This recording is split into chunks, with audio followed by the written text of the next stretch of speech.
With us now, one thing that I can do is sit around and watch videos online and get online because Caitlin Donnelly joins us now. She is a museum specialist over at the Birmingham Museum.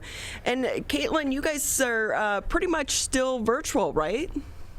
We are. We are still currently closed to the public, and just like last year, we're looking at not being able to have in-person school tours this spring. So we had to get a little creative and figure out ways to bring the museum to the students instead of the students coming to us. And how's that going? It's going great. We just this morning launched 6 new videos in our virtual school tour program, which you can find on our Facebook page and our YouTube channel. So we had 6 videos there before, just going through the various rooms of the John West Hunter House, which was built in 1822. It's the oldest house in Birmingham and one of the oldest in Oakland County, and kind of tells the story of, how someone like John West Hunter's family might have lived in Birmingham in the very early days of that community. Wow. So how long have you been with the museum? I just passed my 5-year anniversary here at the museum. So it's really wonderful to be able to, be involved in so many projects here, even in some pretty challenging times. What's been one of the biggest things that you learned since joining the team there that you didn't know about Birmingham? Well, I'm an East Side girl. I grew up in St. Clair Shores, so I had a lot to learn about Birmingham. And I think one of the facts that just continually kind of blows my mind is just how old Woodward Avenue is. So a lot of people, you associate Woodward Avenue with the Woodward Dream Cruise that happens every summer. You think classic cars, but Woodward Avenue, when, some of the first settlers came into Oakland County, they encountered it as the Saginaw Trail, which was a Native American trail. And we have evidence of the Saginaw Trail being in use 10,000 years ago. So originally it was a game trail, and mastodons were using this game trail. And then when the Native Americans came into this area, they used it as well. And then when you had people like the Hunters and the Willets come through Oakland County, they used that too, because why reinvent the wheel when you have a perfectly good trail there? Wow, that is amazing. Yeah, so I tell people, I'm like, 10,000 years ago, there were still traffic jams on Woodward Avenue. Instead of an overturned tractor trailer, it was, maybe a mastodon that, was just chilling in the middle of the trail and preventing all other traffic from going through. Caitlin Donnelly with us here on the MegaCast. She's a museum specialist with the Birmingham Museum. When do you anticipate that you'll reopen the doors to the public? Right. So right now, the city is working on their plan. We're trying to get employees vaccinated.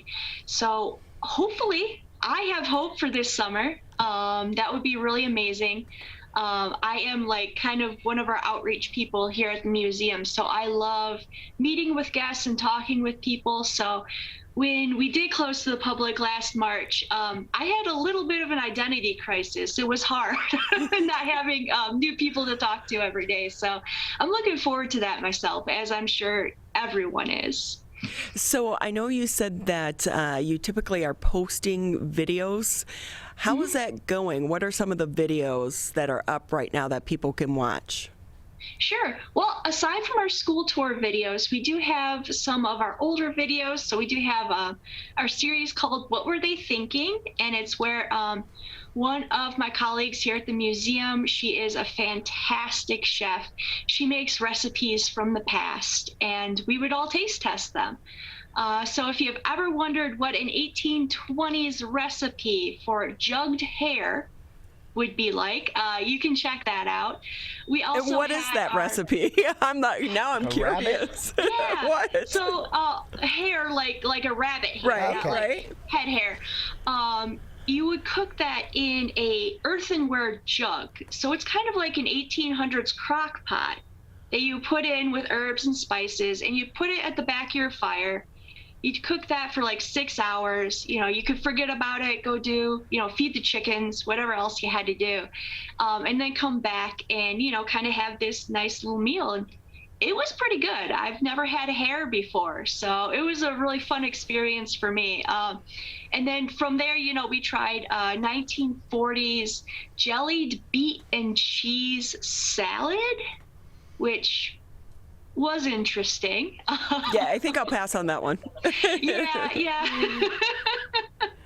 That was one of the grosser ones. I think we did have our community online vote on various recipes for us to try, and I think everyone voted for that one just because it sounded the grossest. And I mean, it wasn't as gross as I thought it was going to be, but not something I'd have every day. Caitlin Donnelly with us here on the MegaCast. She's a museum specialist over at the Birmingham Museum. How is funding going right now? We're actually in a fairly good spot. We are a department of the city. So we have had that coming in. We've also had several fundraising projects going on while we're closed. One of the last ones, the most successful, was to get a gravestone erected in Greenwood Cemetery for several formerly enslaved members of our community. That last year we kind of discovered that these individuals lived in the community. They were pretty prominent individuals, and they didn't have markers in the cemetery. So we thought, wouldn't this be a great opportunity to reach out to our community, do some fundraising? So we exceeded our fundraising goal for that. And in the process of doing that research, we discovered all these other communities or families of African Americans that lived in Birmingham in the mid-1800s. Some were formerly enslaved, some were always free. And so it's giving us some more insight into that period of Birmingham history that we hadn't had before. So, when you work at a museum, I think like when you work everywhere, you start one project and it leads to 13 others. So that was one of those. Caitlin Donnelly with us here on the MegaCast. And with that, when you do reopen, when it comes to the museum, its history, are you concerned about reopening to the public and having to increase your cleaning around the museum? That has definitely been something that we have discussed, because we only have 3 staff members here at the museum.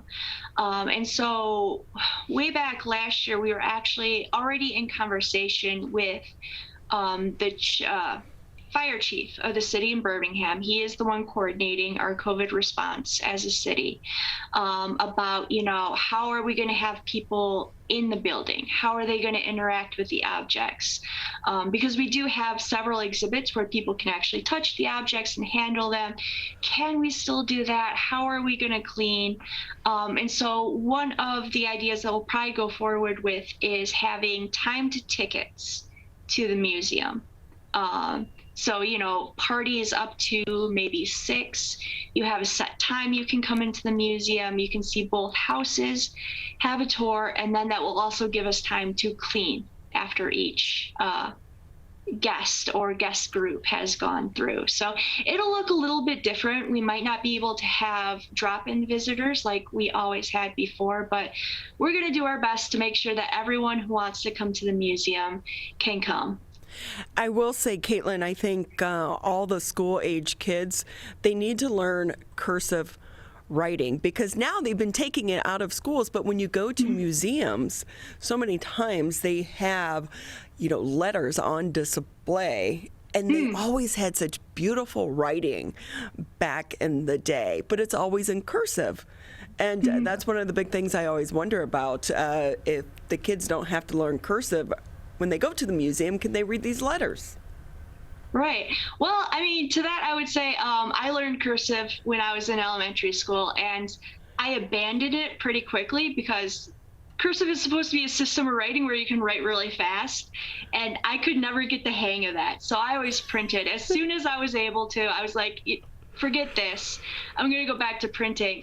So it's something I've had to relearn when I've worked here, is to be able to go into and look at the old letters. And you'll find too, it's really interesting. I've been working with a collection from a woman who was traveling around in the 1930s. So she was going to Europe, she was going to Mexico. She was a single woman, just kind of enjoying her life. And she was a school teacher, so she wrote very beautiful cursive, but it's slightly different cursive than the cursive you're going to learn today. So you had to kind of get used to that and get in the mode of, okay, this is how cursive was written and taught in the 1930s. It's a little bit different from how I learned it. So, I have to adjust to that. And it's been a fun challenge. There's been some times where I've had to go to my boss or my colleagues and be like, what is this? I have no idea what they're trying to say. And they're like, they're writing the name of Birmingham. Like, wow. So, yeah, sometimes the people who work in the museum, we're about the same level of being able to read cursive as the guests who come in. And a lot of times I'm sure guests who come in can read it a little bit better than even I can. So my mom is always after me. Caitlin Donnelly with us here on the MegaCast. She's with Birmingham Museum. We are living in historic times right now. We're hoping we don't have another pandemic for another 100 years. As someone who enjoys history and you've made it your career, how are you looking at this period right now? And is the museum doing anything to document this time in our history? Right, that's a great question. We have been kind of discussing how do we go about documenting this? Because for us, one of the things that we were a little frustrated about in 2018 was we didn't really have any firsthand accounts of people living in Birmingham during the influenza epidemic of 1918. And we were even trying to find newspaper accounts, and they were pretty spotty. So we started going into the city. And so there's a lot of museums in the area, and they are asking for oral histories and, masks and things like that from the community. And we decided, let's approach this a little bit differently. Let's approach it from, what did the city do? What did we do? What did, say, the police department do? So we have been looking at that and collecting objects and written records from the actual community itself. And so I think, we always are thinking about, we're always living in historic times, whether or not there is a pandemic, and how are we best able to use the resources that we have to make sure that the people who come after us know what was going on. Sometimes people think, oh, well, history is something that happened only 100 years ago or 500 years ago, but history is yesterday. And that's something that we are trying to more and more bring to light through our exhibits, because we do have the Cream exhibit, and a lot of people think, oh, Cream magazine, that was the 1970s, 1980s. That's not history. It's like, well, even if it's not history to you today, one day it will be. And we need to make sure that we have that story, that history preserved. And to document the times. And how has technology played into how you're documenting things today? Technology plays a really great role.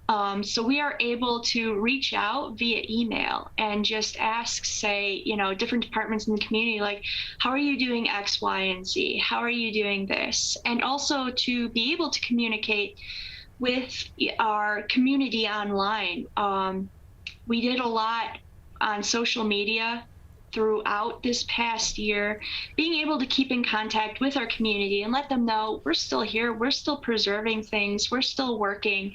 Feel free to reach out to us if you have any questions, or you just want to see something cool in our collection that you can't come in and physically see, but we can take some really nice pictures or shoot a really nice little video about it for you. Caitlin, just another minute or two here with you on the MegaCast. This is Women's History Month. Any story that you want to share with us about any of the women there in Birmingham? Well, Martha Baldwin is my favorite woman in Birmingham history, and she is kind of responsible for so much of community and social life in the city of Birmingham. She was born in 1840 and she died in 1906, I believe. So huge swath of the late 1800s, which was a time when a lot of things in Birmingham were happening. And she was a woman who knew the value of a well-placed threat because she had some money and she had a lot of influence and she had time. She didn't have a family, so she had a lot of time to mold Birmingham into the image of the city that she wanted. And that included, taking care of the cemetery, a village improvement society, the library. Baldwin Public Library is named after her. She started a library society, and, they started with 40 books. And it was a small lending library, and eventually it became a public library in Birmingham. And then after her death, she left money for a new school in Birmingham. She was an educator, and she also realized that women didn't have as many opportunities as men did, and same with girls and boys in school. So in her will, she's like, all right, you're going to build this new school. It's going to be named after me. And also, what you're going to do is you're going to have equal facilities for men and women. Because, a lot of schools at that time didn't have women's sports because they're like, oh, we don't have the facilities for it. And we're going to have to raise taxes if we want to do that. No one wants that. She's like, nuh-uh, okay, we're going to have equal washrooms. We're going to have equal shower facilities. Everyone's going to have equal gym time. And she's like, oh, and also if you don't break ground on this project in 3 years, all this money is going to go to a park named after me instead. So chop, chop. Wow. She was a person who got things done, huh? A very strong personality. So, and a lot of times you need that, to get the ball rolling on things. Well, it'd be great when the doors actually reopen to the museum and people can go in and explore the history of Birmingham as well. Caitlin Donnelly with us. She's a museum specialist for the Birmingham Museum. It's been great having you with us on the show today. Oh, thank you so much. It was a real pleasure. So quickly, if people want to find out more, how can they do so? Right. So you can go on bham.gov /museum, and that is our webpage. You can find us on Facebook, we're the Birmingham Museum.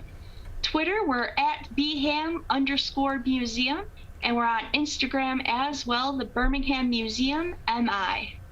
Well, that is so great to know that you guys are out there. You do have some very interesting posts on Facebook as well. So thank you for sharing the history of Birmingham with us. Oh, you're very welcome. Have a wonderful rest of the day. Have a wonderful rest of the day.